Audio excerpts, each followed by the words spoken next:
El día de hoy deberíamos hacer una introducción a lo que son nuestra clase de corriente eléctrica. Nosotros le vamos a dedicar dos clases a esta subunidad, que es la unidad 3, que en esta primera unidad debería ser similar a lo que es nuestra clase de capacitores, en donde vamos a ver algo acerca de los parámetros iniciales. Como verán que hay muchas tabs abiertas, es porque básicamente les traje varios simuladores para que puedan utilizar y para que puedan jugar. Obviamente los simuladores también los tienen embebidos dentro de las actividades del aula. Nosotros deberíamos básicamente comprender qué es la corriente eléctrica, qué es la resistencia, de igual forma que nosotros, o sea, de igual forma que nosotros entendimos que era la carga eléctrica, vamos a entender qué es la corriente eléctrica. Y bueno, nosotros, si bien ya estuvimos hablando acerca de las fuerzas electromotrices, las pilas, obviamente, lo vimos en todas las unidades de electroestática. Bueno, la idea de hoy construir algunos circuitos eléctricos es un poquitito lo que nos trae a nosotros a esta clase. Entonces, estos son los tres bloques fundamentales que nosotros vamos a utilizar, sobre todo en esta unidad, en esta primera clase, en la clase que viene del martes. Vamos a ver un par de leyes más y vamos a ver, les voy a mostrar cómo resolver, sobre todo que se están haciendo análisis matemático 2, la parte de ecuaciones diferenciales, cómo resolver ecuaciones diferenciales, cómo plantearlas dentro de WX máxima, que eso es algo hiper útil.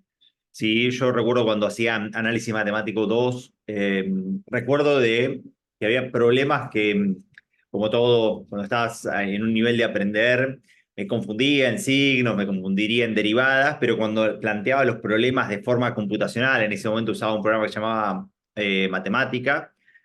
Básicamente, la lógica detrás de los problemas estaba, lo que me confundía era obviamente en la parte operacional. Entonces, cómo resolver una ecuación diferencial utilizando un programa de cálculo, que es algo bastante útil, sobre todo si están haciendo, o si ven el examen de análisis uno o si están haciendo análisis 2 que tienen obviamente ecuaciones diferenciales.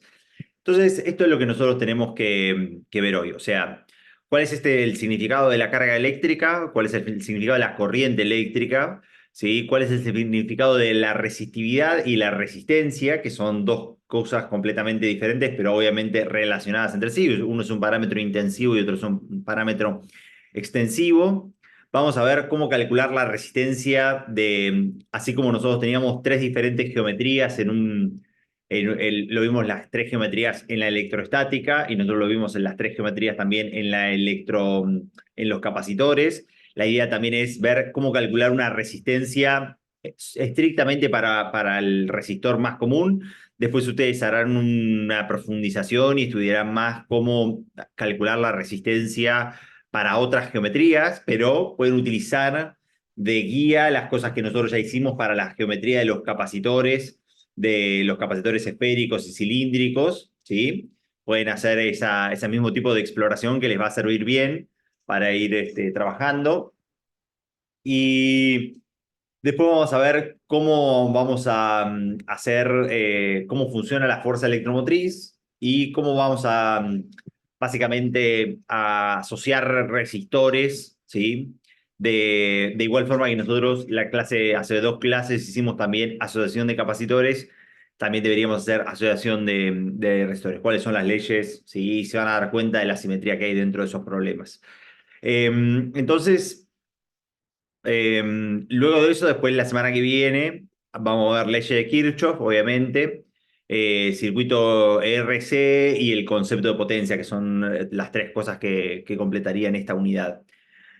Entonces, ¿qué es la carga? La carga no, ¿qué es la corriente eléctrica? Bueno, la corriente eléctrica, ustedes vieron básicamente la carga eléctrica en su forma estática. Vimos movimientos de carga, pero vimos movimientos de carga cuando nosotros lo asociábamos básicamente a dos estados estacionarios, o sea, nosotros veíamos cómo se reorganizaba la carga en capacitores, pero nosotros lo analizábamos en un estado inicial y en un estado final, y nosotros habíamos comprendido que, bueno, que la carga, si bien se conservaba, se podía reorganizar y se podía mover hacia diferentes estados, o podíamos ver cómo se cargaban capacitores o cómo se cargaban construcciones electrostáticas. Pero para básicamente esta unidad que serían electrodinámica, circuitos eléctricos, lo que nosotros vamos a analizar es cómo funcionan la carga eléctrica en movimiento. ¿Sí? Nosotros dentro del mundo tradicional, cotidiano, en su vida, ustedes hacen uso de la corriente eléctrica, no en continua, continua también en nuestros dispositivos móviles, la corriente continua es lo predominante. Y en general lo hacemos en corriente alterna nosotros dentro de nuestras casas. Entonces, básicamente, la corriente eléctrica es por decirlo así, un mecanismo de comunicación para transportar energía de un lado a otro. ¿Sí? Y básicamente ese transporte de energía que nosotros hacemos requiere sí o sí, como estamos transportando algo, básicamente requiere el movimiento de esas cargas. De igual forma que si nosotros quisiéramos hacer un transporte de energía, pero en vez de estar utilizando eh, la energía eléctrica, estaríamos utilizando energía gravitatoria y un ejemplo básicamente podría ser el ejemplo de agarrar y tener un acueducto y ese acueducto básicamente hace mover, no sé, algún tipo de molino para hacer una molienda y ahí tenés el transporte de la masa, ¿sí? De ese fluido de agua y con eso vos tenés de alguna forma, ¿sí? Los mismos componentes que tenés en un circuito eléctrico, pero mecánico. De alguna manera, ¿sí? Y ese paralelismo, bueno, gravitatoriamente estuvimos hablándolo todo el tiempo en estas clases, la idea de tener un paralelismo mecánico, ¿sí? Y algún fluido entre los paralelismos eléctricos que estuvimos hablando siempre. Entonces, de igual forma que nosotros tenemos algo que nos deposita el agua, ¿sí? Y nos lleva básicamente ese, ese agua hacia un nivel energético más alto, ¿sí? Básicamente nosotros tenemos el mismo componente eléctrico y de igual forma que el movimiento de agua cayendo de un lugar de mayor energía, mayor densidad de energía, hacia un lugar de menor energía. Básicamente nosotros podemos transformar esa diferencia de energía en algún tipo de trabajo útil. Bueno, eléctricamente nosotros tenemos esos mismos tres componentes y podemos transformar el movimiento de los electrones en cualquier tipo de trabajo o energía útil que nosotros requeramos, ¿sí? En nuestros circuitos eléctricos de las instalaciones. Entonces, lo interesante es que, por ejemplo, las cargas eléctricas, nosotros, por cómo las conocemos, ¿sí? Están todo el tiempo eh, moviéndose, ¿sí?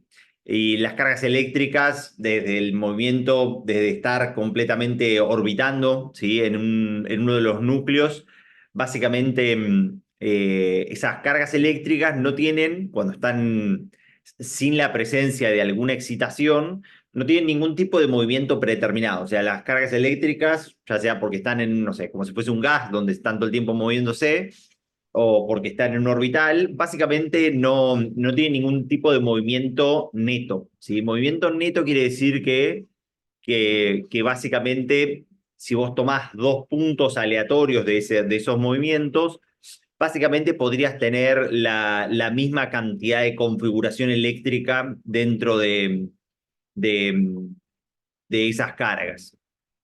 Entonces, la única forma que nosotros tenemos sí o sí de poder guiar y de poder ordenar el movimiento de esas cargas, de igual forma que si vos hablaras, por ejemplo, de un lago y en un lago vos tenés un montón de movimiento de esas partículas de masa, ¿sí? Y ese movimiento del lago se podrían estar moviendo, pero no habría nada que vos pudieses obtener algún tipo de movimiento neto, ¿sí? Recién los movimientos así como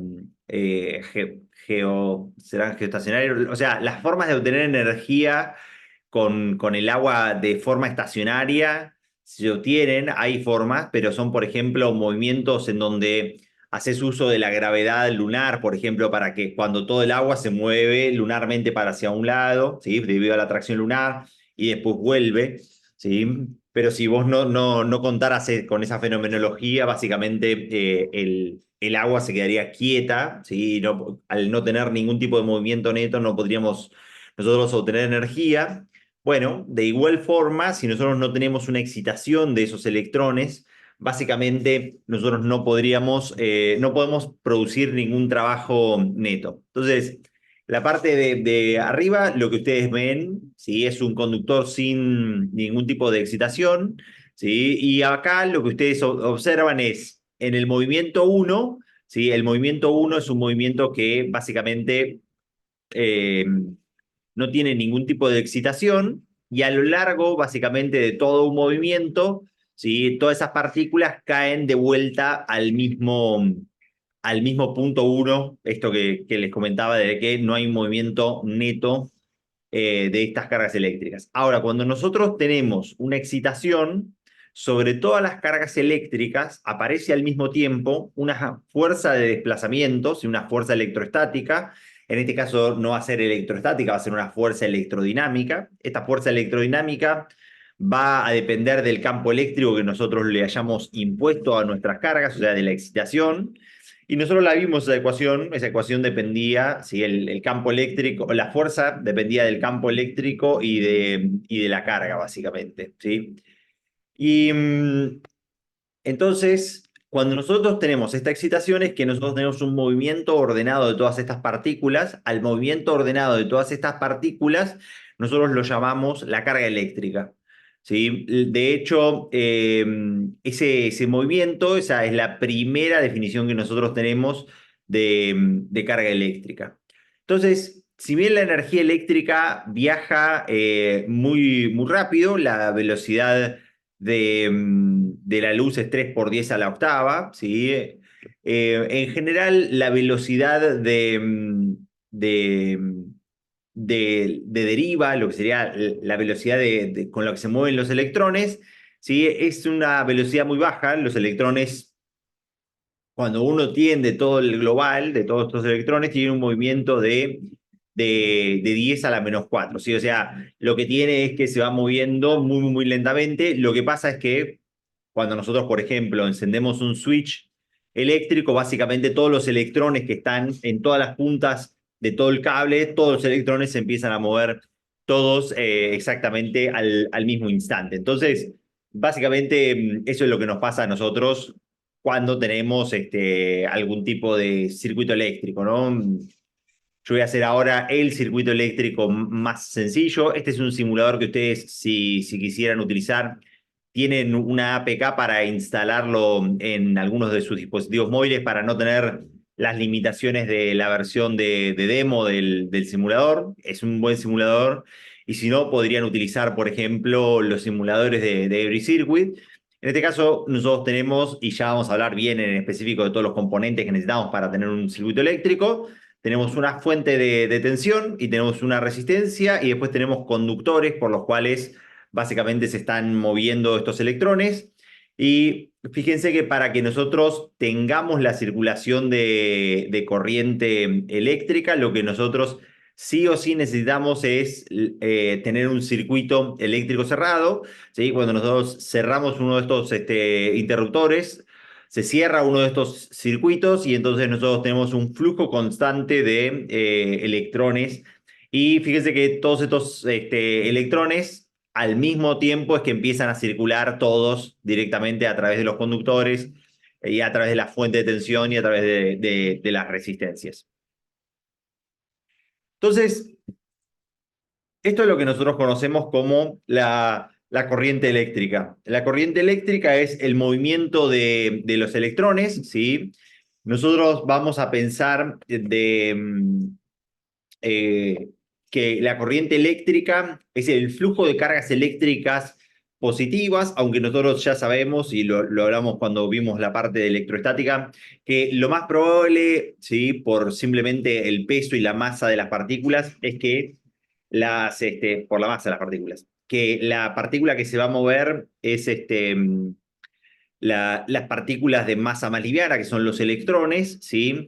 Nosotros siempre podemos pensar que cuando un electrón pasa de un átomo hacia el átomo siguiente, bueno, ese movimiento de esos electrones nosotros lo podemos pensar como que es la carga eléctrica, el hueco que deja la carga eléctrica que se va moviendo de un lado hacia el opuesto, ¿no? Lo que quiero decir yo es lo siguiente: imagínense que nosotros tenemos acá eh, alguna carga positiva y carga negativa, y estas cargas están asociadas porque sería como básicamente un conductor. Cuando nosotros automáticamente sobre toda esta estructura aplicamos un campo eléctrico, sobre cada uno de estos electrones va a aparecer una fuerza que me lo va a mandar o lo va a tratar de tener un movimiento relativo perdón, el movimiento relativo va a estar hacia el otro lado, ¿sí? Porque, ¿no? Son electrones y entonces la fuerza es opuesta al campo. Y así como nosotros pensamos que, ¿sí?, que es la carga negativa la que se va moviendo, fíjense que el movimiento de una de estas cargas negativas en el siguiente de los átomos lo que está dejando básicamente es un hueco de una carga negativa, y el hecho de que deje un hueco de una carga negativa hace que esta estructura, básicamente este átomo, nosotros lo podamos pensar como un ion cargado positivamente. Entonces, aparte es más sencillo en su conceptualización, básicamente pensar que son cargas eléctricas positivas las que se están moviendo, pero sí, sepamos nosotros que el sentido de la corriente convencional es el sentido de las cargas positivas, pero lo que en verdad nosotros observamos, ¿sí?, que es la fenomenología de la corriente eléctrica, es los electrones moviéndose en el sentido opuesto. Para todos nuestros fines prácticos y para todos nuestros fines convencionales y para todos los fines que nosotros tenemos y que van a pasar ahora dentro de nuestros problemas, la corriente eléctrica va a ser siempre el flujo de la carga eléctrica positiva directamente. Entonces, nuestra primera definición, ¿sí?, de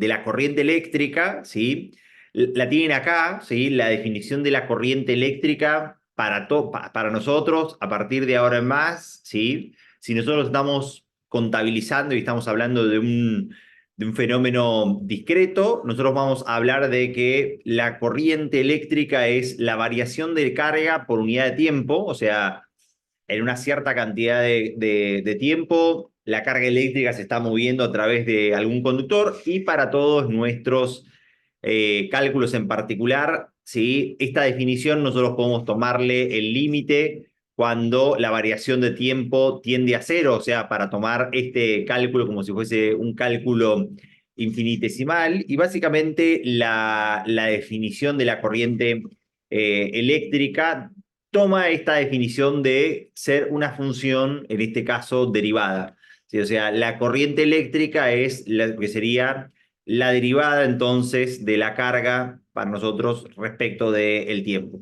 Lo podemos pensar nosotros como si fuese una velocidad per se dentro de nuestras ecuaciones diferenciales. Y de igual forma que, por ejemplo, los rozamientos viscosos dependen de la velocidad, ¿sí? Piensen ustedes, no sé, en su experiencia cotidiana, cuando ustedes están tratando de moverse en una pileta y ustedes tienen un rozamiento viscoso, o sea, cuanto más rápido nosotros nos podemos mover, bueno, algo así le pasa básicamente a la corriente eléctrica. Cuando vos más corriente eléctrica tenés, básicamente más rozamiento tendrías, ¿sí? En este caso, el rozamiento nosotros lo vamos a modelar y vamos a hablar de un parámetro que se llaman caídas de potencial o diferencias de potencial dentro de nuestros circuitos eléctricos.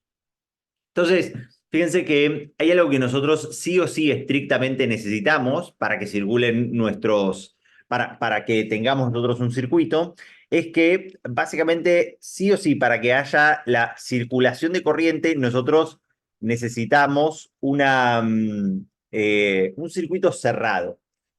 Si nosotros no tenemos un circuito cerrado, aunque nosotros tengamos una puesta a tierra, aunque nosotros tengamos un interruptor y aunque nosotros tengamos una resistencia, no hay circulación de corriente eléctrica. ¿Sí? Fíjense, en este caso nosotros tenemos una puesta a tierra, tenemos una fuente de tensión, en este lugar hay un potencial de 1 volt, y cuando yo cierro, fíjense, hay un fenómeno transitorio, un ratito muy chiquitito, hasta donde el potencial, o sea, el campo eléctrico lo que hizo es mover electrones dentro de los circuitos, ¿sí? Dentro de los cables, hasta que al final de la resistencia, ¿sí? Se encuentra 1 volt, y ahí termina lo que sería el fenómeno transitorio, pero a partir de eso no sigue básicamente la corriente eléctrica. O sea, los electrones llegaron hasta la punta del cable y automáticamente ahí termina la fenomenología transitoria. Esto es porque para cualquier tipo de circuito eléctrico que nosotros tenemos, necesitamos sí o sí un circuito cerrado, ¿sí? Es como si nosotros tuviéramos, por ejemplo, una piscina, por ejemplo, y nosotros, si de una piscina, nosotros tenemos, o de una pileta, nosotros tenemos un caño por el cual nosotros estamos perdiendo agua. Bueno, si nosotros este fenómeno lo tenemos así, simplemente, bueno, esto va a durar un tiempo, ¿sí? Hasta donde nosotros lo juntamos todo este nuevo agua en otro lugar, ¿sí? Y perdemos todo el agua de este primer tanque y va todo el agua hacia el segundo tanque. La única forma que nosotros tenemos de obtener un funcionamiento continuo de este tipo de construcciones es que nosotros tengamos, ¿sí? Algún tipo de bomba, ¿sí? Y esa bomba básicamente lo que hace es, a través de algún caño, agarrar el agua desde la parte de abajo, ¿sí? Y llevar ese agua hacia lo que serían nuestro tanque de arriba. ¿Sí? De igual forma que si ustedes tienen alguna de esas, ¿cómo se llaman? Las fuentes de agua, ¿sí? Una fuente de agua para jardín. Lo que nosotros tenemos, ¿sí? Siempre de alguna manera es algún tipo de bomba que está escondida, porque si nosotros no tuviésemos algún tipo de bomba, todo este agua, ¿sí?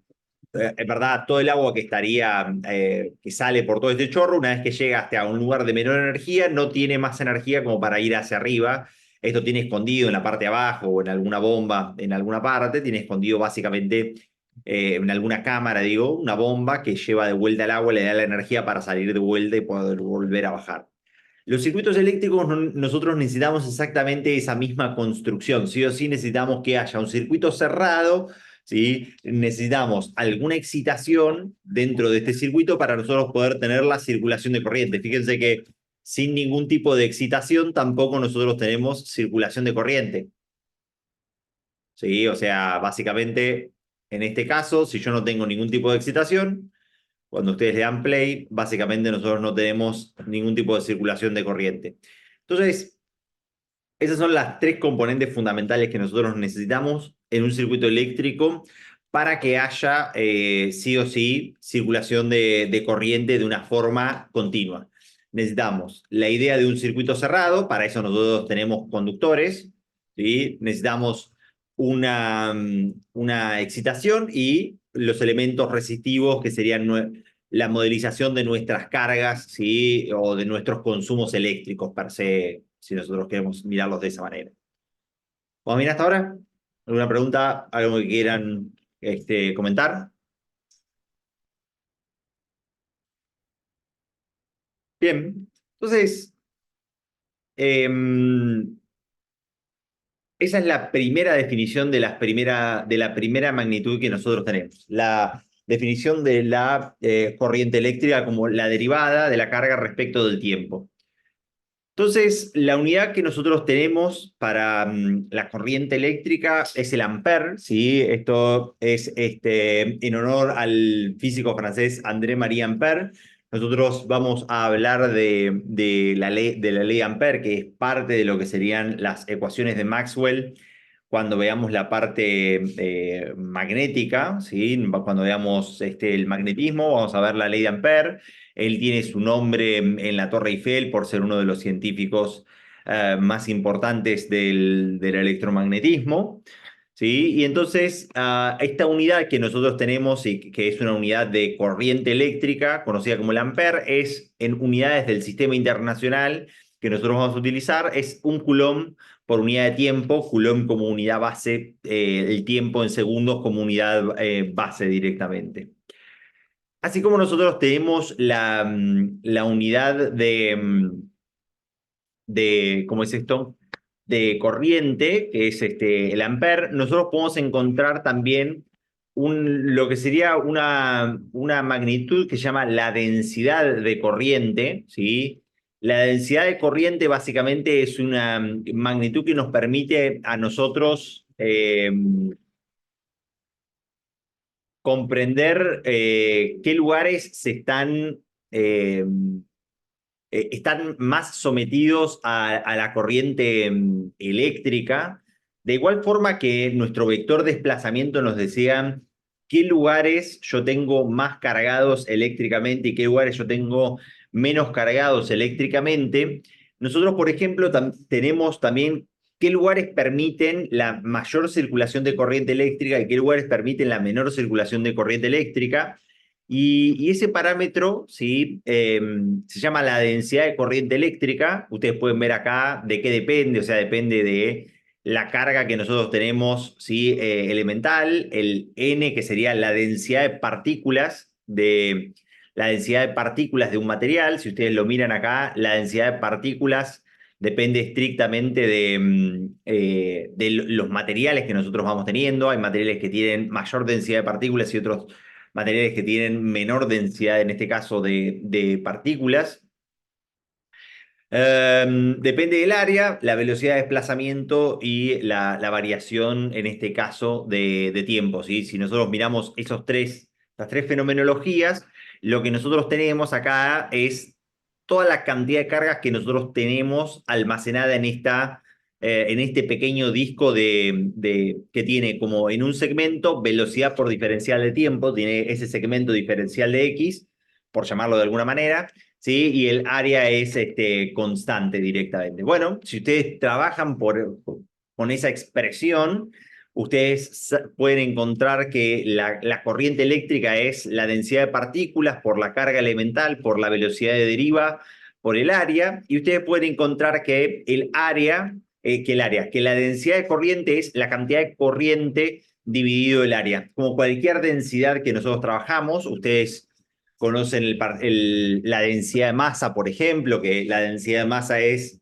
la cantidad de masa dividido una cantidad de volumen, y eso nos permite a nosotros entender cómo diferentes objetos pueden flotar o no, dependiendo de la densidad que nosotros tengamos. La densidad de corriente básicamente nos permite a nosotros comprender qué lugares van a quedar con mayor circulación de corriente y qué lugares van a quedar con menor circulación de corriente. Por ejemplo, esto es algo extremadamente útil a la hora de, por ejemplo, diseñar cables eléctricos, ¿sí? Cable, eh, cable eléctrico, ¿sí? Alta tensión, ¿sí? Y vamos a poner 500 kV. ¿Sí? Esto es algo específico de los eléctricos, ¿sí? Y, por ejemplo, este es un cable de alta tensión, ¿sí? HV es High Voltage, ¿sí? De cable. Y estos cables, ¿sí? Lo que tienen de interesante, fíjense que se puede ver en la imagen, es que claramente están construidos de dos materiales completamente diferentes, ¿sí? Se construyen con un alma de acero, ¿sí? En la parte central, y se construyen con toda la corona básicamente de aluminio. Eso está realizado de esta forma para poder aprovechar el lugar donde menor densidad de corriente vas a tener, que es en el centro del cable, en este caso, por fenomenologías específicas de los eléctricos, que lo podríamos hablar cuando veamos este campo magnético, en el caso de que les interese. Pero básicamente lo que nosotros podemos ver es que ese cable, ¿sí? Va a tener menor corriente en el centro y mayor corriente en la parte de, de mayor parte en la corona. Y entonces se diseña eso teniendo en cuenta esa fenomenología, ¿sí? Y básicamente lo que se hace es diseñarlo con los materiales para aprovechar eléctricamente la mejor parte del cable y mecánicamente la mejor parte del cable. O sea, el aluminio, que es la parte de la corona, es mucho mejor conductor eléctrico, ¿sí? Lo vamos a ver ahora en unas slides más, ¿sí? Y básicamente la parte del centro se hace de acero y esto se hace para aprovechar mejor la resistencia a la tracción. Estos cables van a estar colgados de estas líneas de alta tensión, por ejemplo, y entonces van a tener mejor resistencia a la tracción si están colocados, ¿sí? de esa forma, ¿no? Si el acero básicamente va a estar pudiendo hacer una mejor fuerza a la tracción, que tiene mucha mejor resistencia a la tracción el acero que el aluminio. Entonces, ese concepto, sí, que nosotros necesitamos, que es donde básicamente el cable va a tener una mejor densidad de corriente, ¿sí? En ese cable, si nosotros lo quisiéramos graficar, solamente hablando de este cable, capaz que en el cable nosotros tendríamos esta cantidad de corriente, ¿sí? Y en las partes de acá afuera nosotros tendríamos una mucha mayor densidad de corriente, ¿sí? Simplemente por el hecho de que es un mejor conductor eléctrico.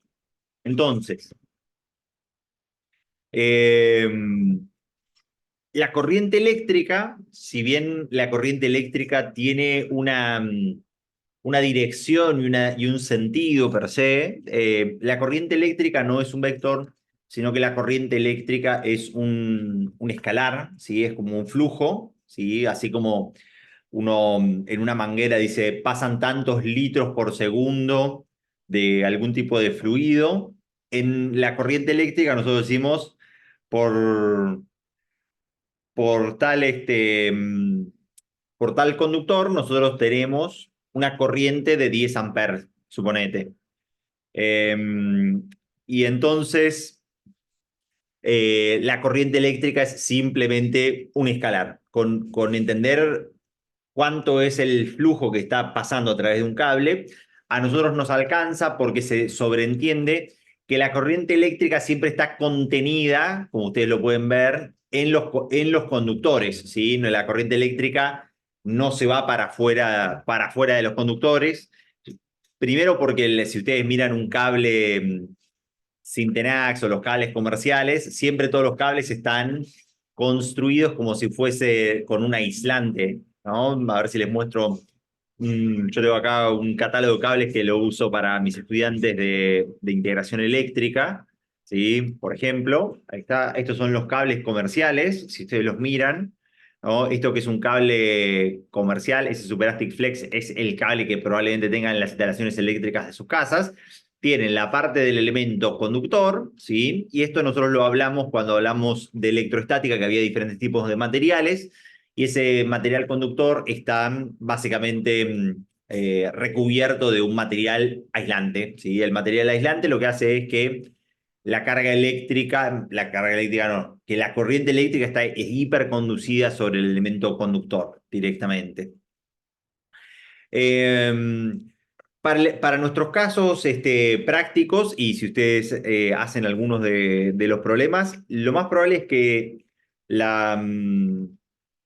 ahora sí, que nunca tenga que usar una magnitud vectorial de la densidad de corriente eléctrica, pero podrían en el caso de mirar algunas de sus ecuaciones más avanzadas y para el caso magnético, sobre todo cuando veamos la ley de Ampère, en donde vamos a necesitar esta densidad de corriente, la densidad de corriente está definida de una manera vectorial, ¿sí? Porque siempre tiene básicamente la velocidad de deriva tiene la misma dirección que la velocidad de deriva que nuestros conductores. Bien, así como nosotros básicamente hablamos de nuestra capacidad eléctrica, ¿sí? De que nuestra capacidad eléctrica era básicamente un reservorio de la carga. Lo que nosotros podemos tener en este momento sería la idea de introducir una nueva magnitud dentro de nuestros circuitos eléctricos, que es la resistencia y la resistividad. De igual forma que cuando nosotros nos intentamos de mover dentro del universo, ¿sí? Cuando nosotros intentamos de mover cualquier tipo de magnitud, ya sea mover energía o mover masa, el universo a nosotros nos cobra un peaje para hacer ese movimiento, ¿sí? De igual forma, el universo nos cobra un peaje si nosotros lo queremos hacer eso eléctricamente. Sí o sí, si vos querés mover materia en el universo, ¿sí? Vos tenés siempre ciertos rozamientos que tenés que vencer, ya sea un rozamiento contra un fluido, un rozamiento estático, por ejemplo, de dos piezas que estén en contacto entre sí, o cualquier tipo de rozamiento que vos tengas en ese sistema.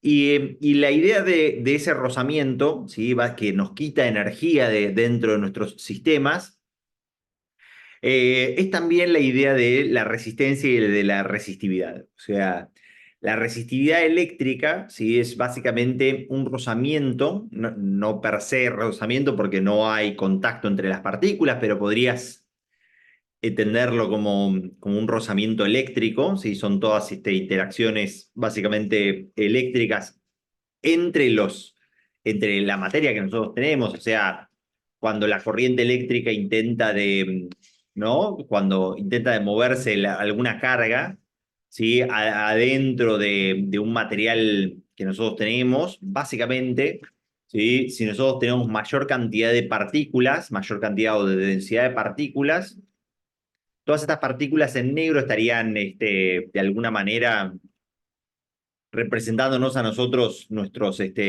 protones.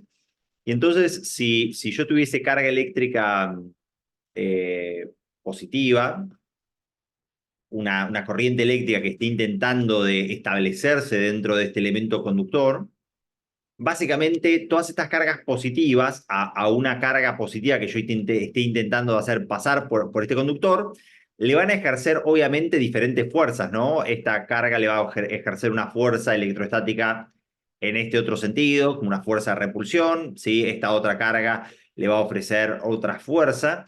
Y esta fuerza, a medida que la carga se vaya desplazando, va a ir perdiendo una cierta cantidad de energía. La resistividad básicamente es una forma de contabilizar esa, esa naturaleza que tienen los elementos conductores, ¿sí? Al oponerse al establecimiento de una corriente eléctrica. Todos los materiales siempre tienen una preponderancia o mayor o menor a dejar pasar, de igual forma de que podían establecer o, no sé, al movimiento de las cargas entre situaciones eléctricas. Nosotros lo vimos con los materiales aislantes, lo vimos con los materiales dieléctricos, ¿sí? Y lo vimos con los materiales conductores. Bueno, al movimiento de estas cargas, ¿sí? Básicamente los materiales conductores también se oponen menos que los materiales obviamente aislantes, pero nosotros vamos a tener esta magnitud que es la resistencia eléctrica, que es una forma de contabilizar qué tanto se oponen al establecimiento de estos movimientos de las cargas adentro de ellos. El que básicamente estudió la oposición, ¿sí? A este establecimiento de esta corriente eléctrica fue Ohm, ¿sí? Si ustedes lo miran, fue su tesis doctoral, ¿sí? Su tesis doctoral acá, Gregor Simon Ohm. Si creo que ustedes, si quisieran, en Web Archive, a ver si podemos ver la tesis doctoral de él. Tesis, eh, doctorate, a ver si está el doctorado. Simon Ohm. A ver si lo podemos encontrar como en Web Archive.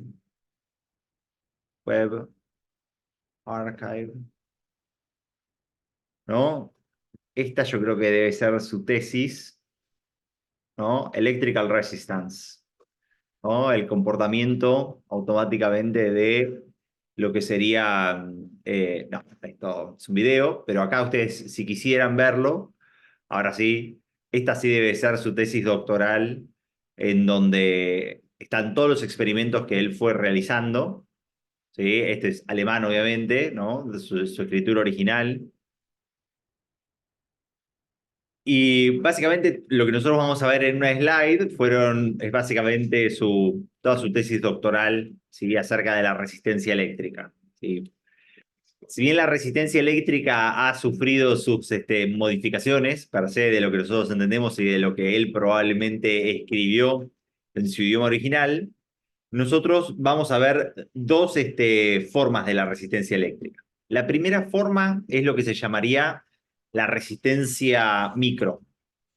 ¿Sí? La resistencia micro básicamente es lo que nosotros conocemos hoy como la resistencia microscópica, ¿sí? Que es básicamente la resistencia que ofrecen de igual forma que nosotros teníamos la energía del campo eléctrico y la energía del campo, la energía de un capacitor era la sumatoria de todas las energías de todo el campo eléctrico internamente. Bueno, la resistividad micro básicamente es la resistividad, ¿sí? De lo que sería una sola molécula, ¿sí? De algún tipo de material, ¿sí? Entonces, para todos los materiales, ¿sí? Que nosotros vamos a estudiar en física, que son materiales estrictamente lineales, en su laboratorio ustedes van a ver algunos materiales que son no lineales, como algún diodo.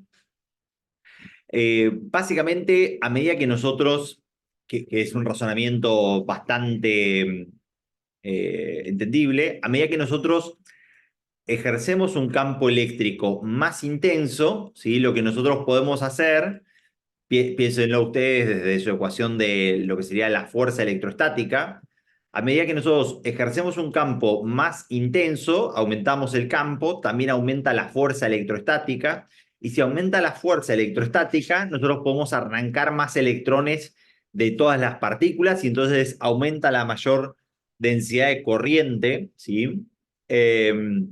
Y Ohm, ¿sí? Lo que encontró es que a medida que vos armas un cociente entre el campo eléctrico y la densidad de corriente, ese cociente se permanece constante, o sea, hay una cierta directa proporcionalidad entre las dos magnitudes, que son la excitación de este sistema y el resultado que nosotros obtenemos, que es básicamente la densidad de corriente. Bueno, ese parámetro que nosotros obtenemos y que podemos ver ahí es la densidad de corriente, la resistividad eléctrica, y la resistividad eléctrica básicamente es la resistividad de cada uno de todos los materiales que nosotros vamos a ir analizando, ¿sí? Depende estrictamente de su configuración electrónica.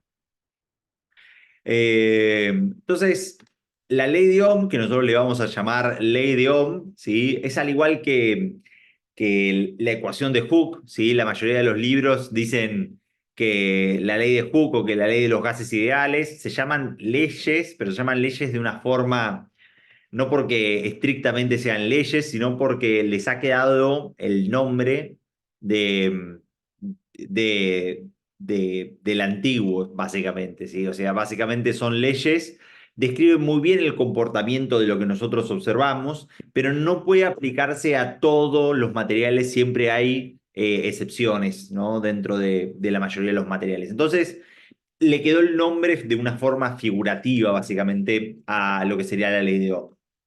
Entonces, para todos los materiales que nosotros hablamos de que estaban separados como materiales conductores, aislantes, ¿sí? Básicamente, todos esos materiales están separados y esa clasificación viene dada estrictamente por, por su resistividad. O sea, que un material sea buen conductor eléctrico o que un material sea mal conductor eléctrico básicamente está estructurado en el valor de su resistividad. Si ustedes lo ven dentro de esta tabla, ¿sí? El mejor de los materiales que nosotros tenemos en forma de su resistividad, ¿sí? Es la plata, después viene el cobre y el oro, y después el aluminio, ¿sí? Fíjense, 1,47 ohm por metro. Eh, Fíjense que de acá la plata no se utiliza comercialmente para usos de muchos, ¿cómo decirlo? Muchos usos industriales, ¿sí? La gran mayoría de las instalaciones eléctricas se hacen de cobre. Esto es simplemente por algo estrictamente económico. Fíjense, son muy parecidas sus dos resistividades, pero básicamente el cobre es mucho más abundante que la plata, ¿sí? Y entonces tiene el uso eléctrico por preponderancia, ¿sí? Es el predominante. Y después, el otro de los elementos que nosotros utilizamos, que es el aluminio dentro de los conductores, si bien tiene una mayor resistividad, en este caso cuando ustedes miran estas tablas, el hecho de tener una mayor resistividad lo hace un peor conductor eléctrico, o sea que se resista más al establecimiento de una corriente y entonces básicamente hace que sea un peor conductor eléctrico. Eh, Estos son los tres elementos. Después, obviamente, para alguna microsoldadura probablemente se utilice la plata o se utilice el oro o se utilice alguna mezcla de estos materiales para para alguna razón en particular. Eh, y después lo que nosotros tenemos son elementos semiconductores, ¿sí? Silicio y germanio y carbono. Ahí tienen básicamente todas nuestras computadoras, pero fíjense que el rango es desde por 10 a la menos 5 hasta por 10 a la 3, que sería el 1000, ¿sí? En este caso. Y después tenemos elementos aislantes, que fíjense, los elementos aislantes ya son por 10 a la 11, por 10 a la 13, por 10 a la 14, o sea, son elementos, ya estás muchos órdenes de magnitud por arriba de estos materiales. Entonces, partiendo básicamente de la definición de lo que sería eh, nuestra ley de Ohm micro quiere decir ley de Ohm microestructural, lo que nosotros tenemos es, ¿sí? En esa ley de Ohm micro es sí o sí lo que sería la relación fundamental entre la excitación eléctrica y lo que nosotros obteníamos, que era la corriente eléctrica, ¿sí? Eh, entonces, de nuestra ecuación fundamental, ¿sí? Lo miran ustedes acá de las slides, ¿sí? La excitación dividido lo que nosotros obteníamos nos daba esa resistividad para nosotros, o sea, de nuestra ecuación fundamental, E es igual a la resistividad por J, ¿sí? La densidad de corriente, ¿sí? Y nosotros lo vimos el otro día en los ejercicios de capacitores. Si nosotros tenemos un campo eléctrico constante es porque nosotros tenemos una diferencia de potencial entre estos dos terminales de un elemento conductor.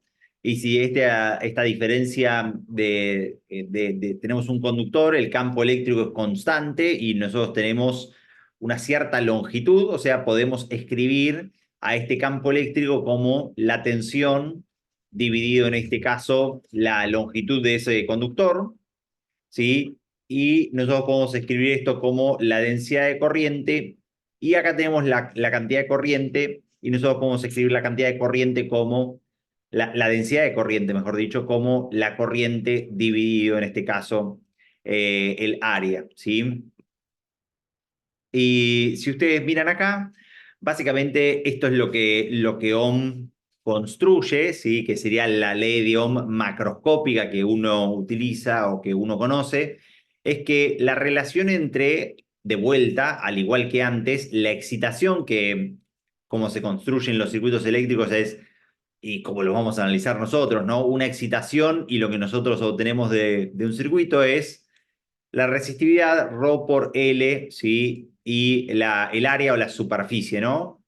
Pongámosle superficie, mejor dicho, acá, porque así lo van a encontrar en la gran mayoría de todos los libros, ¿sí? Comerciales.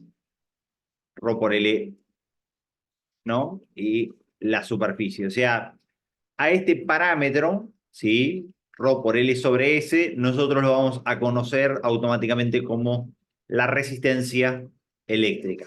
Entonces, ¿cuál es la diferencia entre la resistividad y la resistencia? Bueno, la resistividad es un parámetro intrínseco del material, depende estrictamente de cada uno de todos los materiales, como lo vimos en la tabla anterior, y la resistencia es un parámetro extrínseco, ¿sí? Uno es intensivo y otro es extensivo, ¿no? Depende de la cantidad de material que uno está analizando y de la geometría, obviamente, de esos materiales.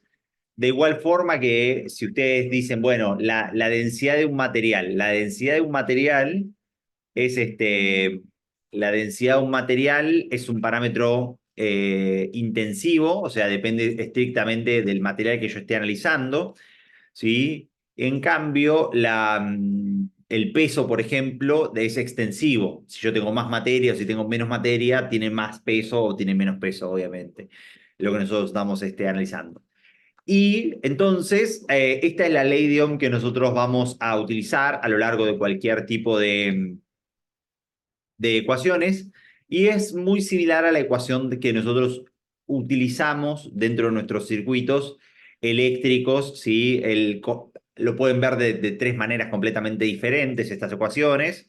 ¿Sí? La primera, vista de esta misma ecuación, el cociente entre tensión y corriente permanece constante y es la resistencia de un circuito, o la diferencia de potencial en un circuito es I por R, o la otra de las ecuaciones es que la corriente que nosotros tenemos en un circuito es la diferencia de potencial dividido la resistencia. Estas ecuaciones son muy parecidas a lo que vos podrías tener como que la tensión de un capacitor, ¿sí? Es no, en verdad podrían ser parecidas, ¿no? Nosotros lo vimos así, C por B, ¿no? Podrían ser similares a estas ecuaciones, ¿no? Que nosotros estuvimos viendo. En el sentido que nos permite relacionar las tres magnitudes de un elemento, la carga almacenada, ¿no? Con la capacidad y la diferencia potencial. Y en los resistores nos permite relacionar el pasaje el flujo de corriente, ¿sí? Nos lo permite relacionar básicamente a su resistencia y a la diferencia de potencial entre sus dos terminales. Si ustedes lo miran en cualquier circuito, ¿sí? Nosotros tenemos una diferencia de potencial entre los terminales. ¿Sí? A ver si lo podemos ver acá. ¿Sí? Fíjense, nosotros tenemos acá un elemento que está en paralelo, ¿sí? Y la diferencia de potencial entre los terminales, acá tengo 1 volt y acá tengo 0 volts, ¿sí? Y básicamente, uy, siempre me olvido que hago clic en alguna parte y el simulador se vuelve loco. A ver si ahora sí lo podemos ver. Ahí está. Entonces, acá tengo 1 volt y acá tengo otro volt, ¿sí?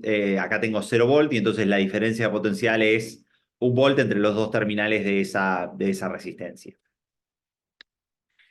Entonces, la ley de Ohm macro es uno de los parámetros fundamentales que nosotros vamos a utilizar, ¿sí? Dentro de nuestros circuitos, de igual forma que nosotros lo hacíamos en nuestros, llamémoslos circuitos con capacitores, que es lo que vimos nosotros en la clase, hace 2 clases para atrás directamente. La resistividad entonces depende estrictamente, ¿sí? De este parámetro que es la resistividad. Si yo tengo elementos menos resistivos, obviamente tengo menor resistencia y nosotros lo podemos pensar eso como el choque de los electrones, ¿sí? El choque de la corriente eléctrica contra la estructura de la materia, ¿sí? Y si yo tengo más resistividad, básicamente puedo pensarlo como que la corriente eléctrica que está haciendo va a tener más choques, ¿sí? Aunque son interacciones eléctricas, ¿sí? Con las estructuras fundamentales de esa materia. Si yo tengo más longitud, por ejemplo, fíjense, aumenta también la resistividad. Esto es porque básicamente la corriente eléctrica tiene que atravesar más unidades de longitud, obviamente, y entonces va a sufrir más choques eléctricos, ¿sí? O más interacciones eléctricas a lo largo de ese conductor, que si yo tengo menos longitud, y inversamente proporcional al área o la superficie. Si yo tengo menos área, ¿sí? Toda la corriente va a estar concentrada por esa minúscula área que yo tengo y por ende va a haber mayor intensidad de fuerzas electrostáticas, que si yo tengo una mayor cantidad de área, básicamente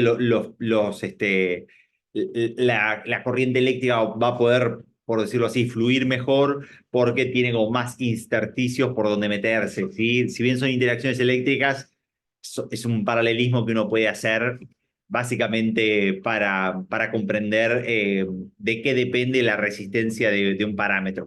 Y fíjense que es muy similar a lo que nosotros hacíamos con la capacidad, ¿sí? De un elemento, ¿sí? La capacidad también dependía de un parámetro que era una constante física, que era epsilon, ¿sí? Y en nuestro caso depende del área y también dependía de la distancia de nuestros capacitores. Depende directamente proporcional de un parámetro e inversamente proporcional al otro parámetro. Son solamente que para nuestra resistencia es la relación inversa en este caso, ¿no? Depende de la longitud directamente e inversamente del área, y una capacidad depende directamente del área e inversamente de la distancia directamente. Entonces, esto es lo que nosotros observamos ahora, ¿sí? De nuestros sistemas. Cuando nosotros tenemos menor resistencia, en verdad esto lo podemos ver mejor acá en nuestro simulador, nosotros podemos pedir observar la corriente eléctrica. La corriente eléctrica es un parámetro constante, ¿sí? Nosotros, si aumentamos la tensión 10 veces, ¿sí? La corriente también aumenta 10 veces, de 1 miliamper paso a valer 10 miliamper, ¿sí? Si yo agarro a esa tensión, la vuelvo a su valor original de 1 volt, vuelve la corriente hacia 1 miliamper. Si yo a la corriente, en vez de valer 1000 ohm, la disminuyo a que valga 100 ohm, la corriente también aumenta una idea de 10 veces, vuelve a pasar 1000. ¿Sí? Y si yo aumento la resistencia a 10 kilo ohm, pasa a 0,1 miliamper la corriente. O sea, es una directa proporcionalidad entre estos parámetros que nosotros tenemos, entre lo que sería tensión, corriente, ¿sí? Y la resistencia que nosotros tenemos dentro de nuestros circuitos. Ahora, una vez que está establecida la corriente dentro de un circuito eléctrico, esa corriente es constante, ¿sí? Mientras no se cambie ninguno de esos parámetros, esa corriente eléctrica no va a cambiar. Y fíjense que la corriente eléctrica es la misma para todas las partes del circuito. Yo tengo acá, voy a poner ahora, voy a agregar otra resistencia, ¿sí? Simplemente a modo de ejemplo, como para que lo observen. Ahí está.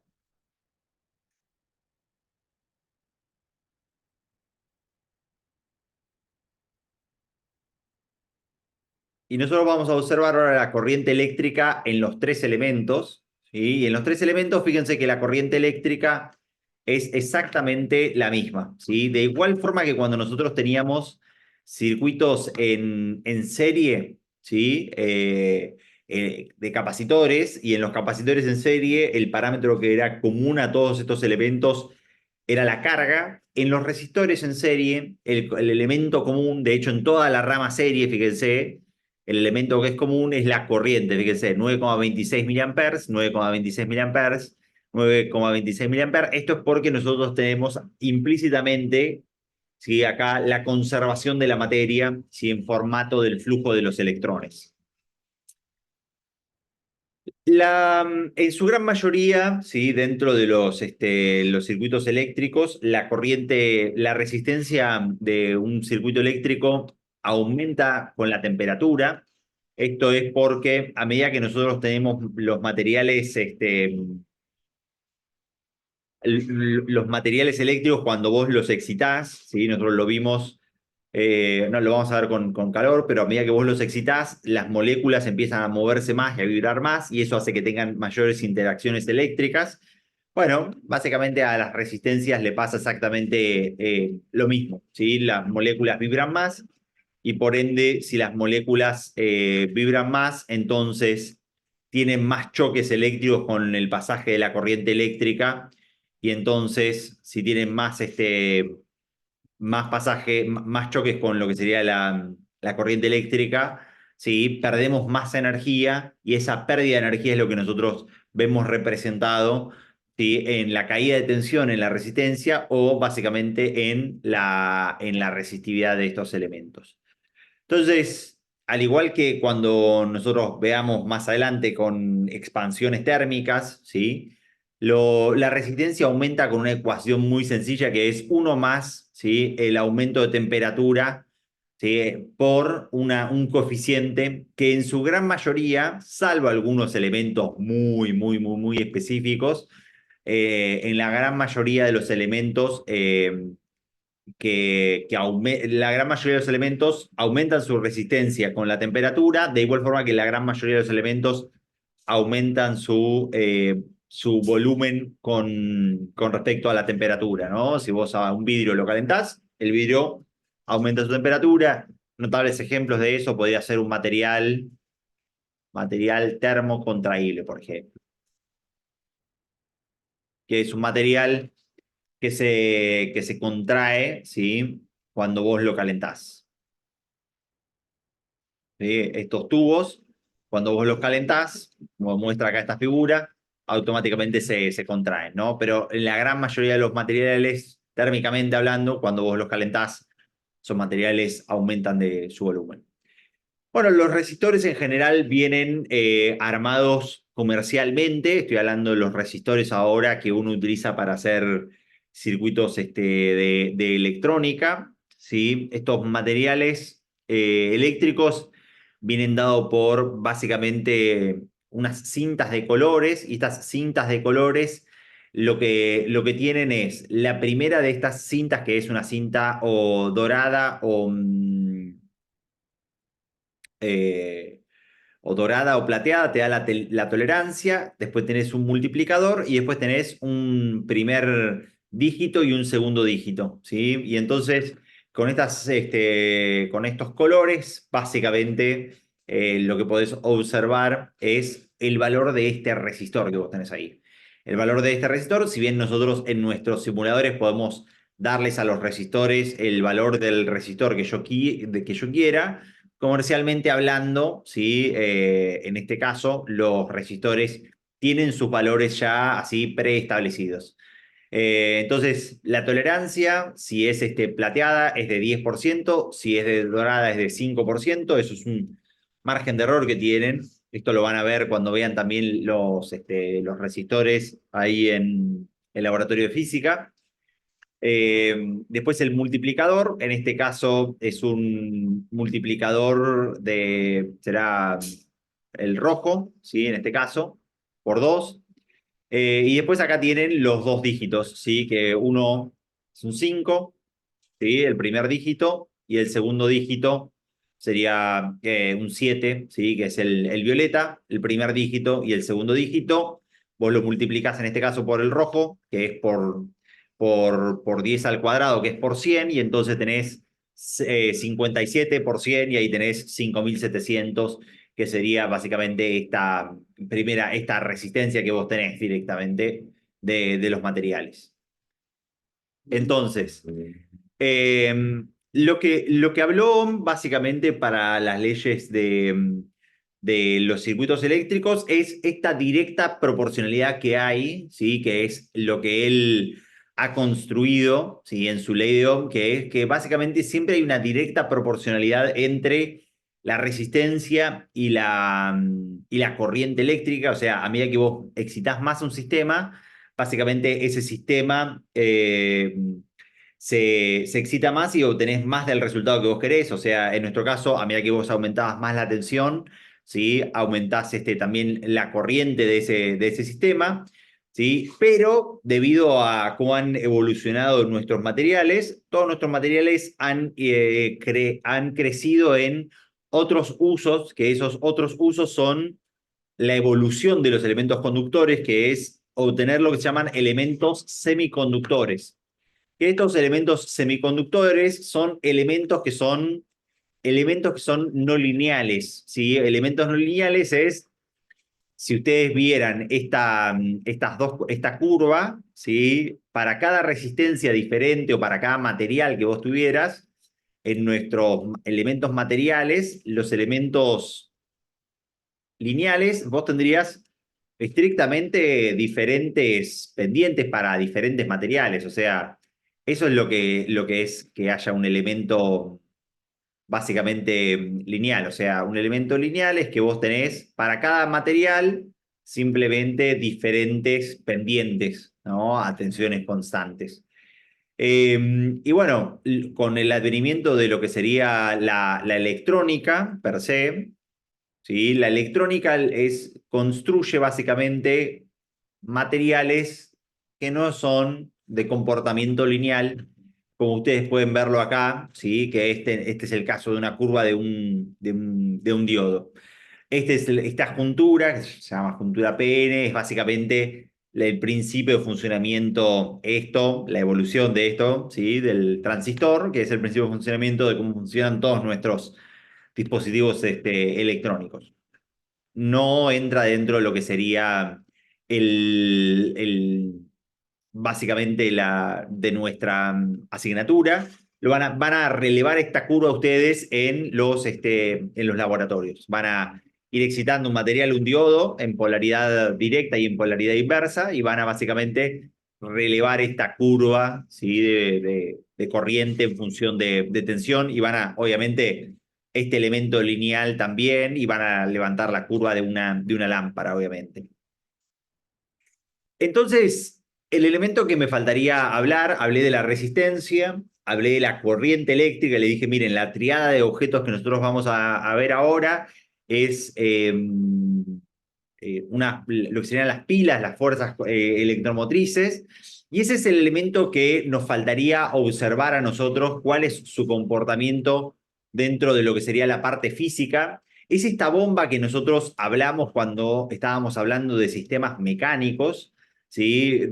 Cuando nosotros hablamos de sistemas mecánicos, nosotros hablamos de que sí o sí tenía que haber alguna bomba o algo que devuelva a los elementos hacia un potencial de mayor nivel. Fíjense que en este caso, cuando nosotros tenemos este circuito, nuestra pila lo que está haciendo es agarrando a los electrones que se encuentran en el cero potencial, y es la misma pila la que los eleva y los vuelve a depositar, ¿sí? En un lugar de mayor potencial. Y fíjense que acá ya pueden darse una idea de estas leyes que hemos estado construyendo a lo largo de estas clases, ¿sí? Siempre la corriente eléctrica circula desde donde hay mayor potencial hacia donde hay menor potencial, ¿sí? Fíjense, pasa de donde hay 1 volt a donde hay 8,33 milivolt, y de donde hay 8,33 milivolt hacia donde hay 0, siempre es del sentido de circulación.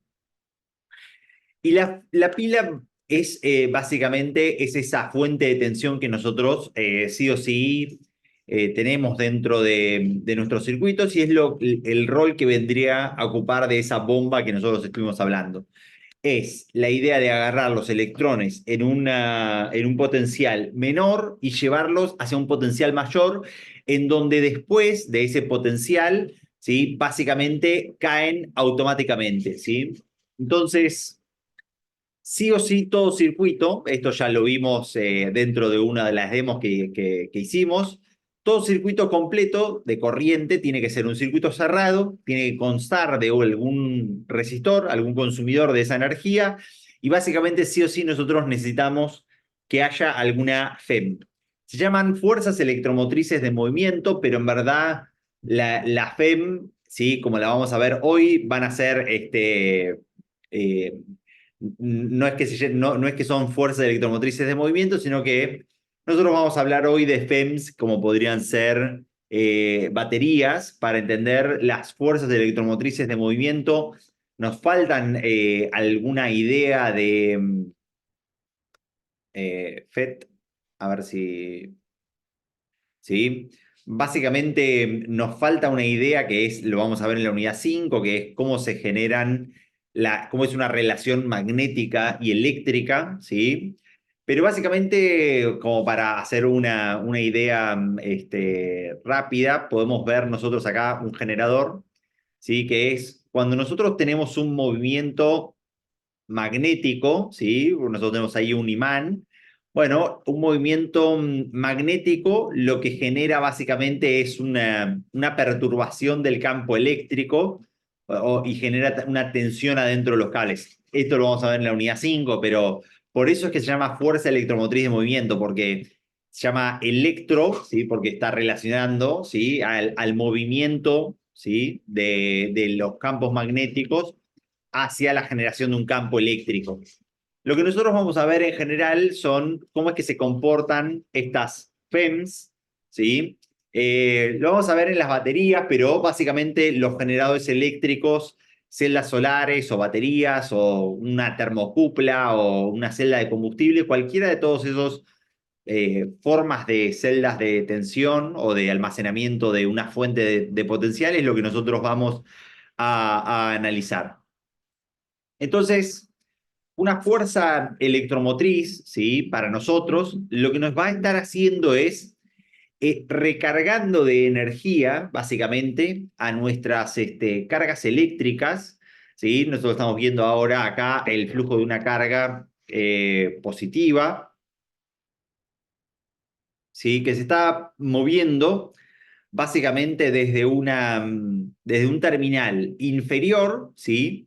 Que sería el terminal negativo de una pila. El terminal negativo, ¿sí? Es el lugar de menor potencial que nosotros tenemos, hacia el terminal de mayor potencial que nosotros vamos a tener. Y eso lo hace, ¿sí? Sí o sí, debido a una fuerza que es una fuerza no electrostática, ¿sí? Que tiende a trasladar la carga eléctrica desde un potencial menor a un potencial mayor. En nuestro caso, por ejemplo, esa fuerza no electrostática sería la fuerza de una carga eléctrica, de una fuerza química, podría ser, ¿no? Las pilas que nosotros tenemos.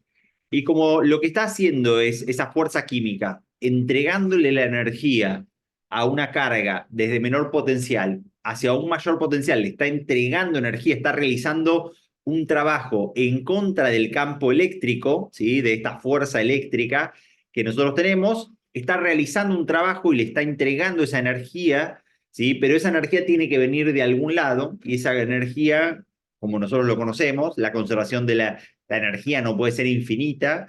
Y bueno, esa energía es el degradamiento básicamente de la reacción química que nosotros tenemos adentro de esos elementos materiales.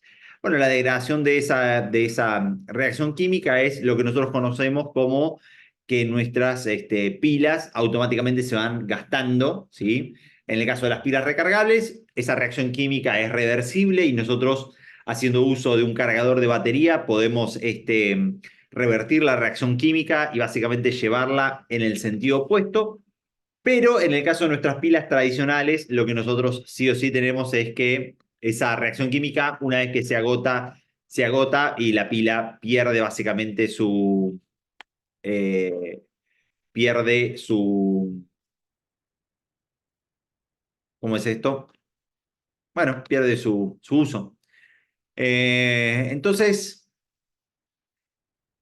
sí o sí, lo que nosotros tenemos, ¿sí? Es esta idea, ¿sí? La fuente de la pila, desde el punto de vista ahora de los campos que nosotros estamos analizando, siempre los campos eléctricos externamente en una pila se generan en el sentido de los mayores potenciales hacia los menores potenciales, ¿sí? E internamente dentro de la pila también nosotros tenemos un campo eléctrico que se genera desde el punto de donde nosotros tenemos mayor potencial hacia el punto donde nosotros tenemos menor potencial, ¿sí?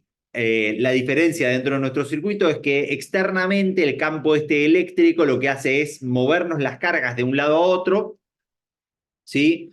Internamente lo que hace dentro de esta pila, ¿sí? El campo eléctrico es también oponerse al establecimiento del movimiento de las cargas eléctricas. Lo que sucede dentro de las pilas es que básicamente la energía química siempre aumenta. Siempre me hace mover las cargas hacia el lado de mayor potencial.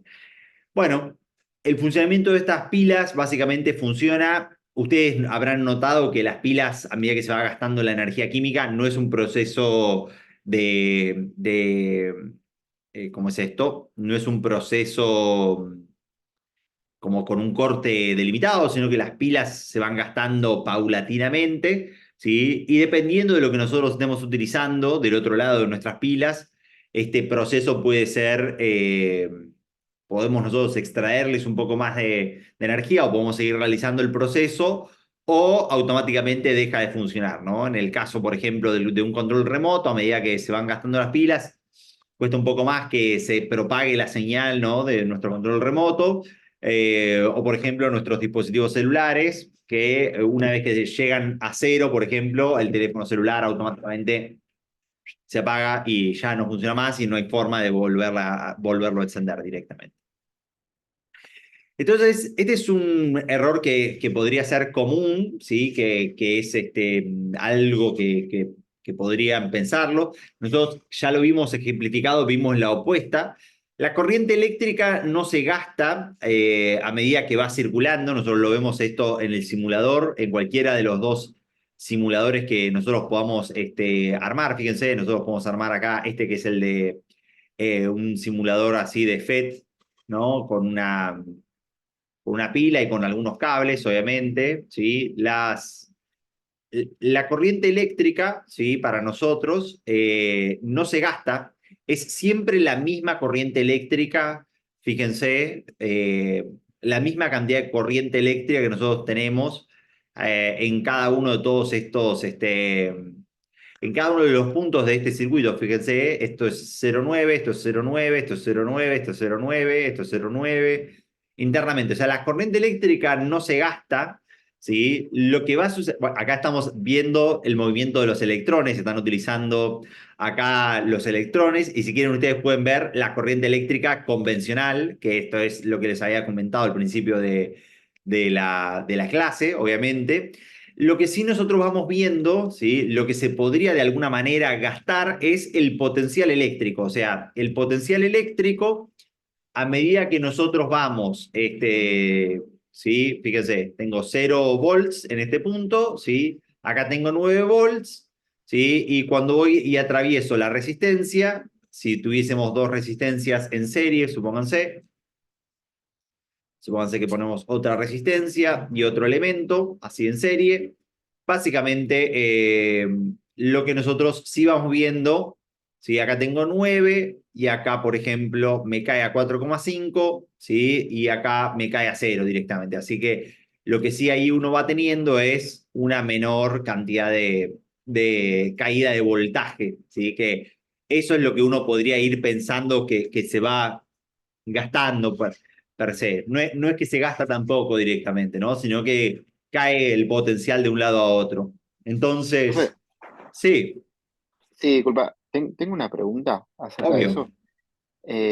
Vimos como que la corriente Ajá, dependía de la resistencia y, ajá, porque me fijo, y el voltaje, ¿no? En correcto. ese caso, En, cuando en, pasa en el simulador, ¿no? En exacto, sí. claro, cuando pasa la segunda resistencia, ya el voltaje es cero, entonces tipo, la ley No, de Ohm, en estas, mirá, si vos medís la diferencia de potencial de cada elemento, ajá, la diferencia de voltaje de este primer elemento es 2,7, 2,5, estoy midiendo el positivo y acá el negativo, ¿sí? Y en el segundo elemento, ¿sí? La diferencia de potencial es 6,43, ¿sí?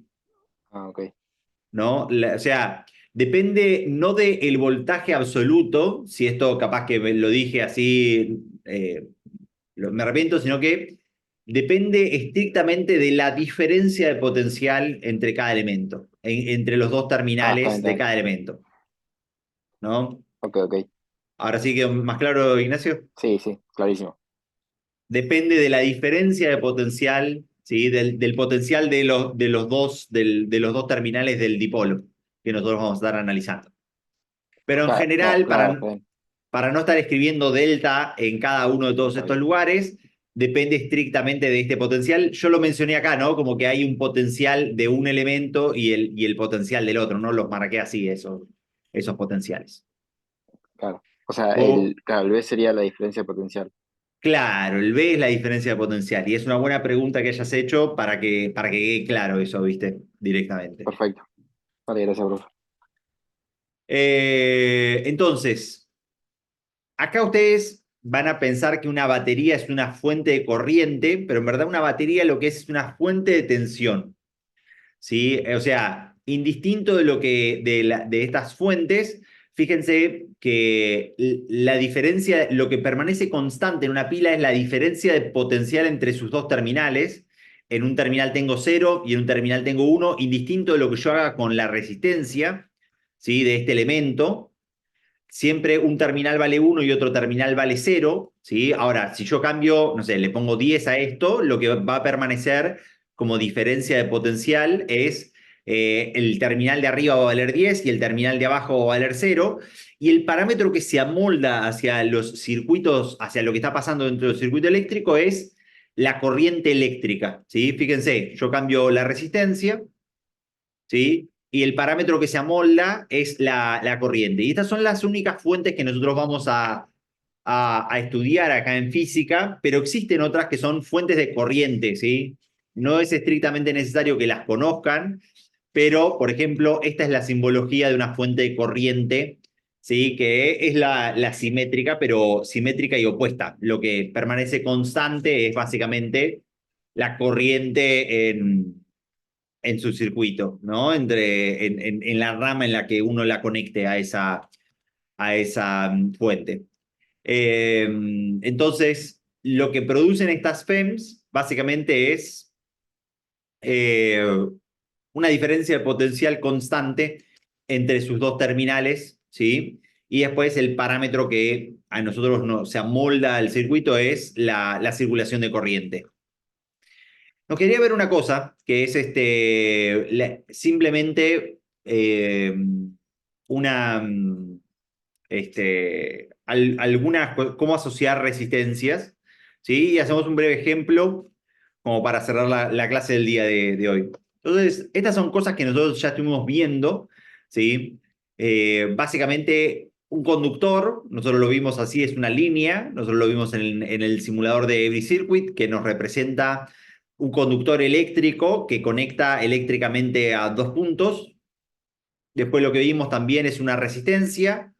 Esta es la simbología de una resistencia. Está hecho ese camino como para representar la oposición al establecimiento de esta corriente eléctrica.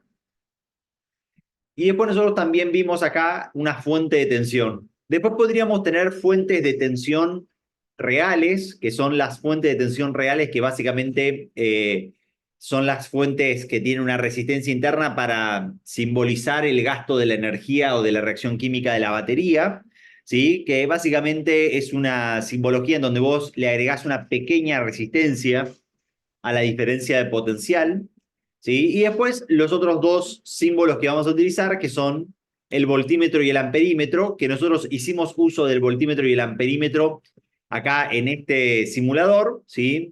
A ver si los podemos ver acá. Los estamos viendo convencionales.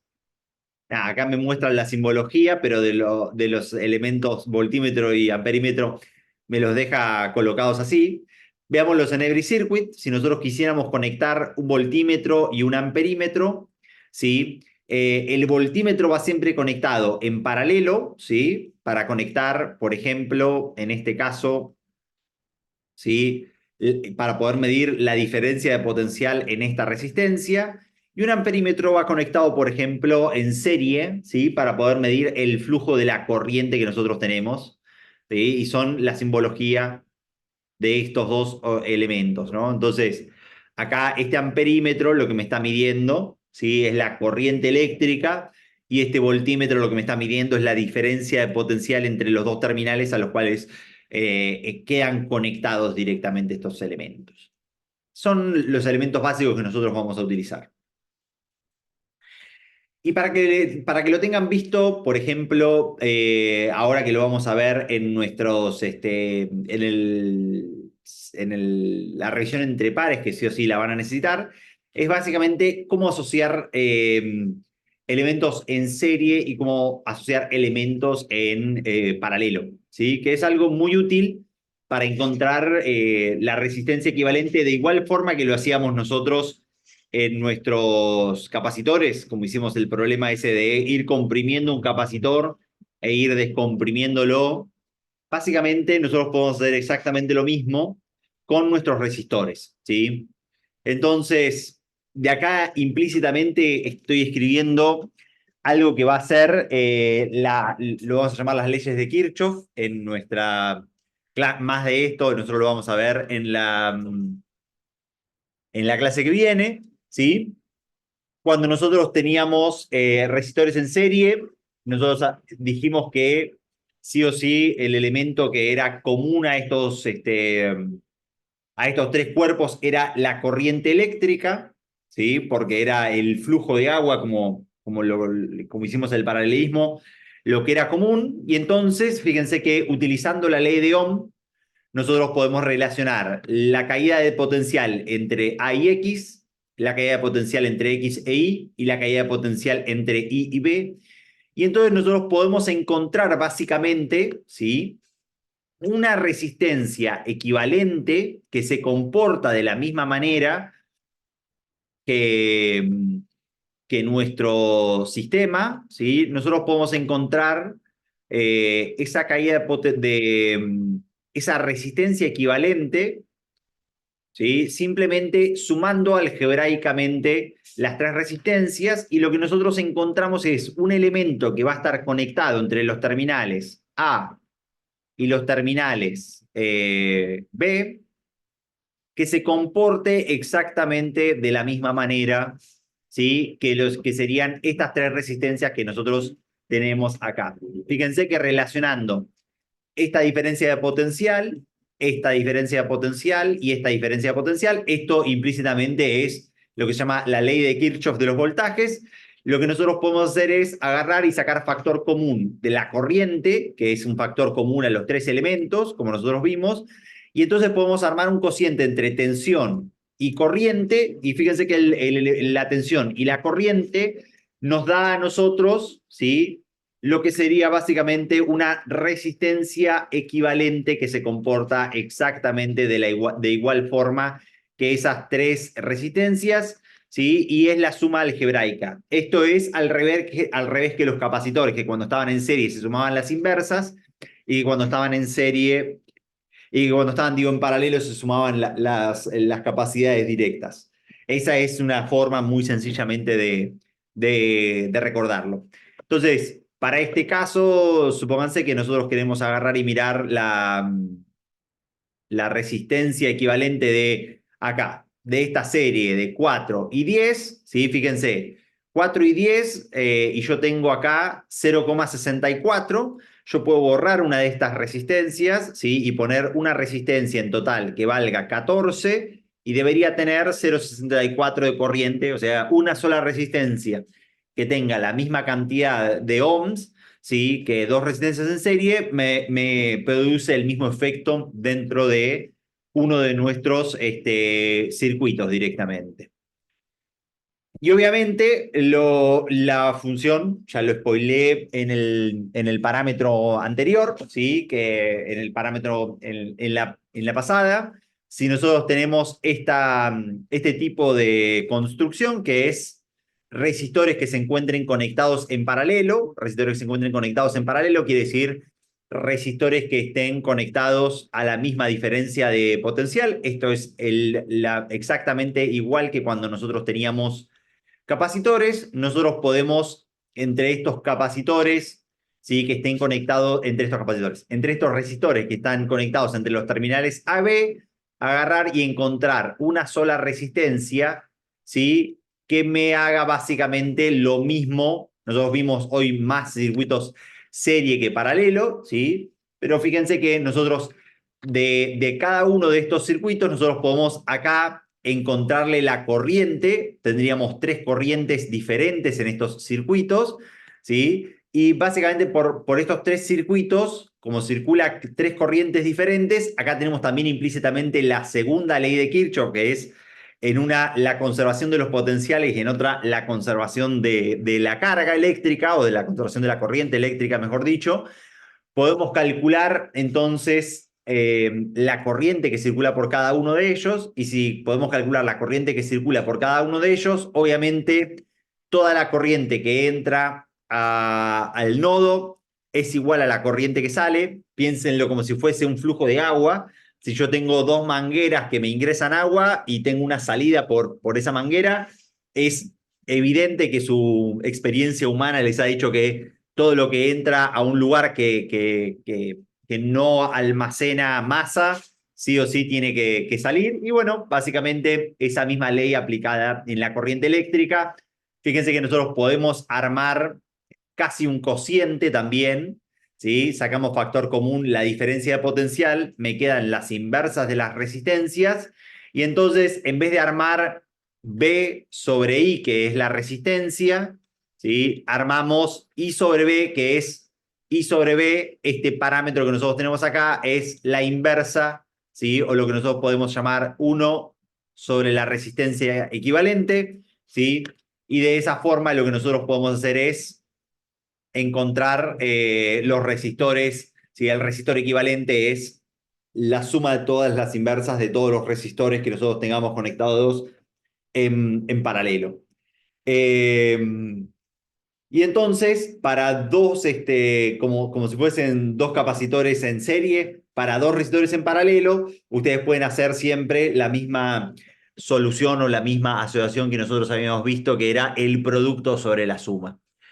Les había traído hagamos un pequeño problemita que se los pego ahí en el Miro. Hacemos un break, un pequeño, porque ya vamos 1 hora y media más o menos de clases. Hacemos un break, no, hacemos este problemita y cerramos la clase del día de hoy. A ver si quedó algo por decir, por ejemplo, que les surja, ¿sí? Son pequeñas consignas simplemente de a ver si pueden resolverlo.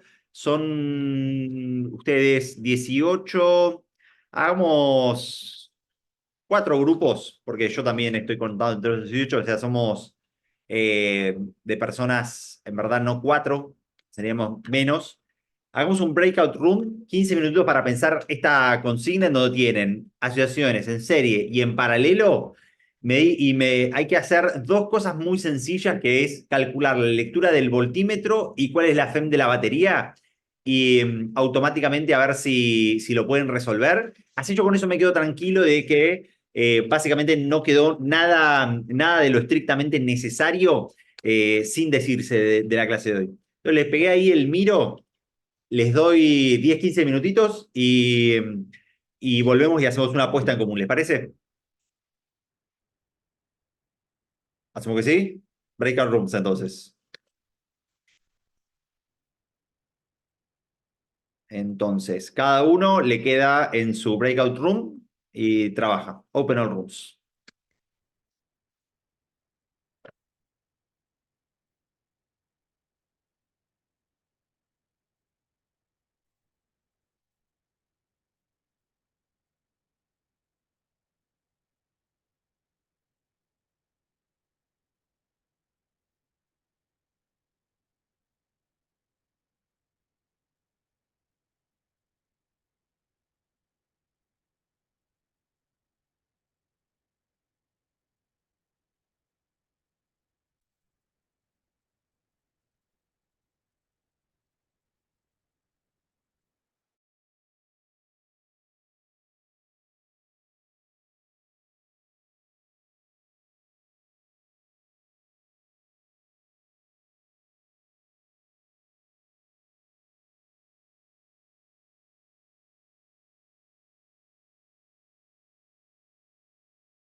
No, puede que. Ahora sí.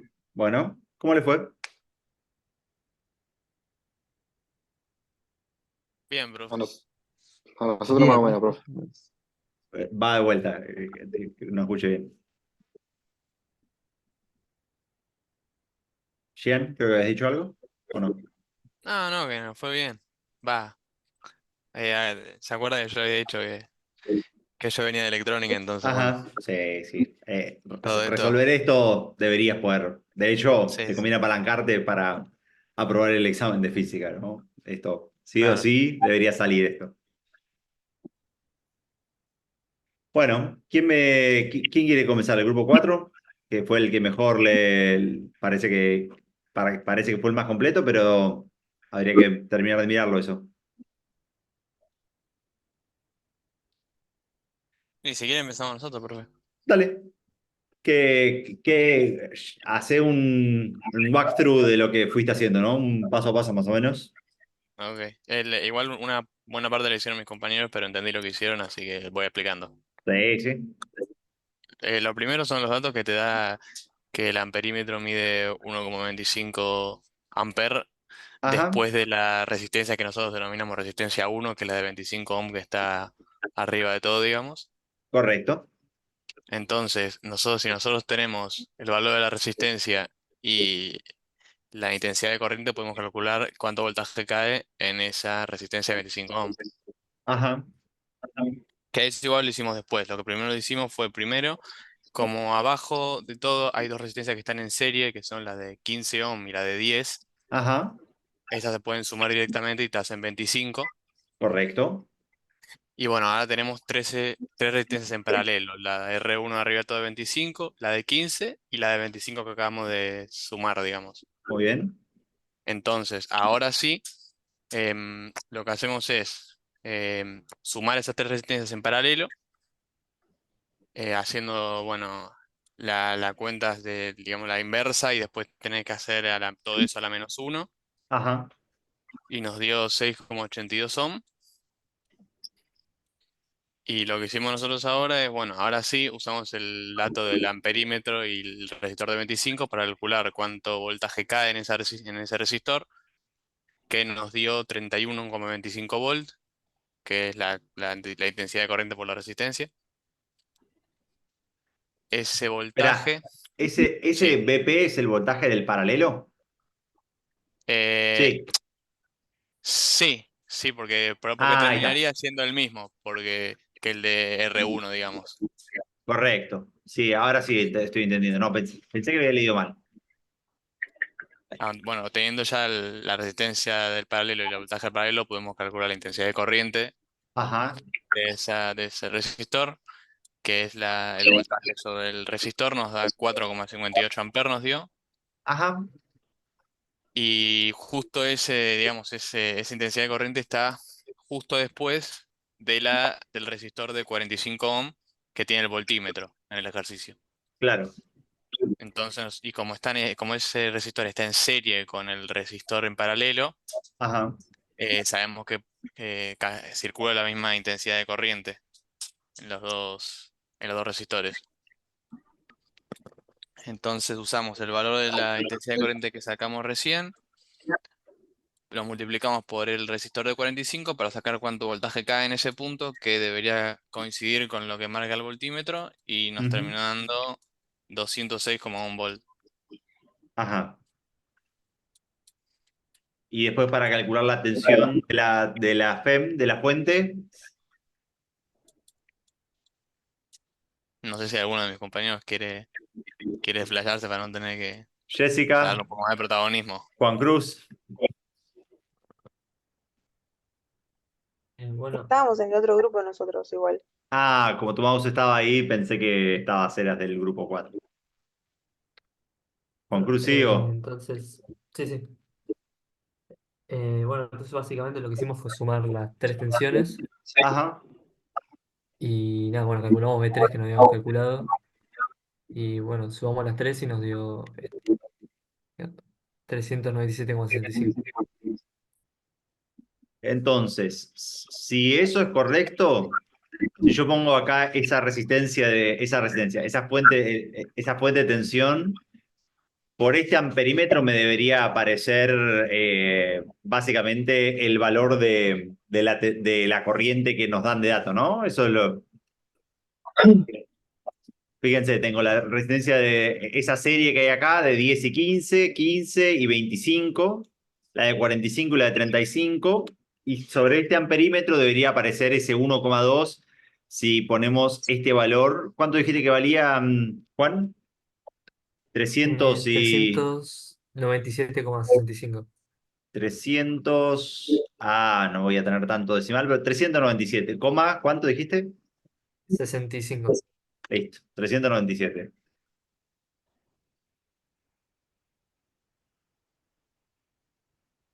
Y fíjense, lo que logramos reproducir así es la corriente de 1,5 que pasa por la resistencia de 25. También logramos calcular la caída de potencial en el voltímetro que tenemos conectado en la resistencia de 45, que es 206, ¿te digo vos ese valor? 0,1, pero sí. Bueno, con las limitaciones que nosotros tuvimos, ¿no? Y de igual forma también pudimos reproducir la corriente que circula de su circuito, ¿no? La corriente total que ustedes calcularon ahí, que era 4,58, 4,57, give or take, ¿no? O sea, apalánquense en hacer simulaciones y usar la creación de circuitos para ir chequeando los cálculos que ustedes están realizando, porque es muy poderoso eso, para ir haciendo esa confirmación de que lo que ustedes hicieron estaba dentro de lo correcto. Bueno, les abro un espacio por si alguno quiere hacer alguna pregunta o algo que haya quedado así medio en el tintero, o algo que quieran preguntar o comentar. Yo puedo hacer un comentario, profe, de Ajá, este simulador que usamos para los resistores, la fuente, el voltaje, el amperímetro, Every todo. Circuit o el del FET. Sí, no, ese, el que usaste Ajá, vos recién. sí, Em, yo me acuerdo que yo usaba uno parecido, que quizá lo ajá, conoce, que se llama Proteus, no sé si lo claro. conoce. No lo tengo nombre, Que, pero nada, es el problema que tienen, o sea, era una aplicación que tenía de todo, tenía capacitores, resistores, como este, tenía, ¿no? Capacitores, claro, resistores. tenía, bueno, más componentes, pero eso no creo que los veamos. No, Em, no, acá ves lo clásico. Eh, Capacitor, inductor, resistor, eso es todo. inductor también, En claro, la la parte parte magnética, magnética, en la parte magnética, claro. sí. Bueno, pero nada, era muy parecido a lo que mostraste. La recomendación del simulador Prometheus. Diría que es mejor por la parte de que este no se tiene que pagar, porque el Proteus Prometheus, tiene una licencia paga, el Proteus. estudiantil, Es más, claro, exactamente, no, o sea, lo que hacíamos correcto. nosotros en Electronia era craquearlo, ¿no? Pero bueno. Claro. Bueno, usen el simulador que quieran ustedes, la verdad es esa. Igual tenés la APK craqueada si quisieras en el Drive.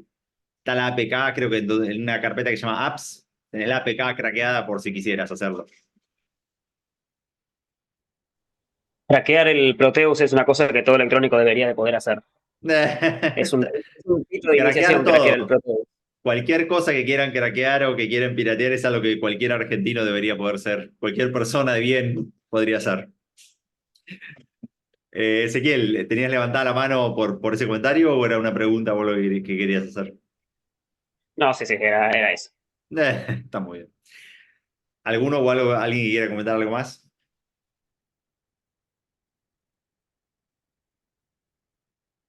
Bueno, cualquier cosa me escriben, me avisan si necesitan algo directamente. Yo ahora salimos de esto y voy a ponerme a hacer y activar lo que serían las preguntas de la revisión entre pares del día jueves. Bueno, profe, nos vemos. Dale. Vamos, Fe, nos vemos. Chao, les mando un Chao, saludo, chicos. profe. Buena semana.